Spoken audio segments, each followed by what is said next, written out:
Welcome to day 93 of the New Way. Let's begin with Luke 7:11 through 17. Soon afterward, Jesus went to a town called Nain, and his disciples and a large crowd went along with him. As he approached the town gate, a dead person was being carried out, the only son of his mother, and she was a widow, and a large crowd from the town was with her. When the Lord saw her, his heart went out to her, and he said, "Don't cry." Then he went up and touched the bier they were carrying him on, and the bearers stood still. He said, "Young man, I say to you, get up." The dead man sat up and began to talk, and Jesus gave him back to his mother. They were all filled with awe and praised God. "A great prophet has appeared among us," they said. "God has come to help his people." This news about Jesus spread throughout Judea and the surrounding country. Last time we looked at a miracle that Jesus performed long distance. Today we are looking at another miracle that Jesus performed. When I look at these two miracles side by side, I see some similarities and some differences.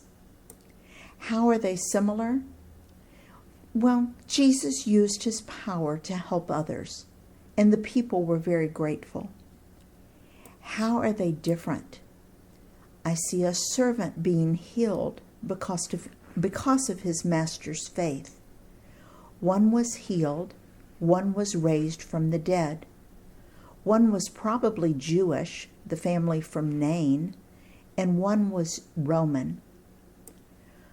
Why do you think Luke chose to record these two miracles side by side? I believe that Luke, as a writer, wanted to give us some samples of Jesus' healing and miracles. There was no way he could record every one. Maybe he chose these two examples to make us look at what kind of faith is required to get God to do a miracle.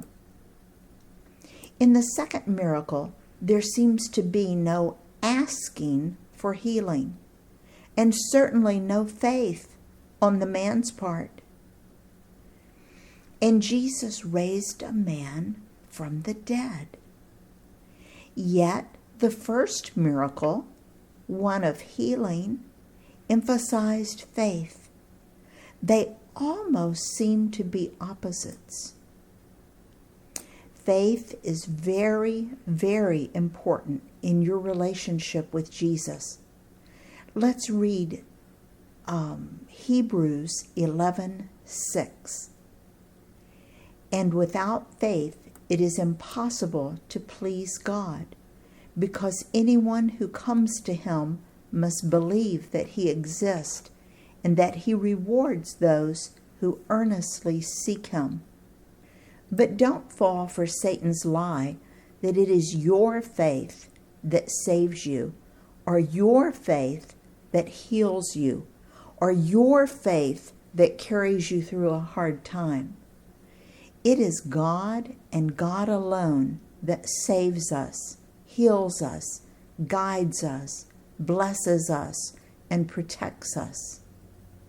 It makes me sad when I hear someone state, "If I only had more faith, then God would have healed me," or healed someone that they loved.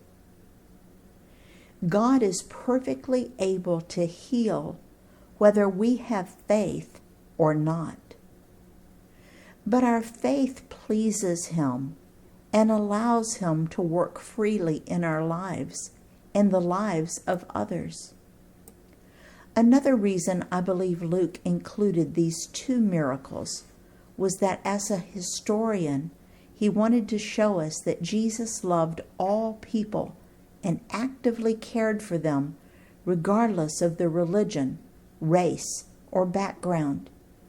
and his miracles were not limited to any one type of person or situation. In fact, God is not limited, period. That's pretty profound. I hope that you will keep exploring and exploding the boxes that we try to keep God in. Let your understanding of God grow and expand so that you do not limit or restrict him at all. In his service, Dale.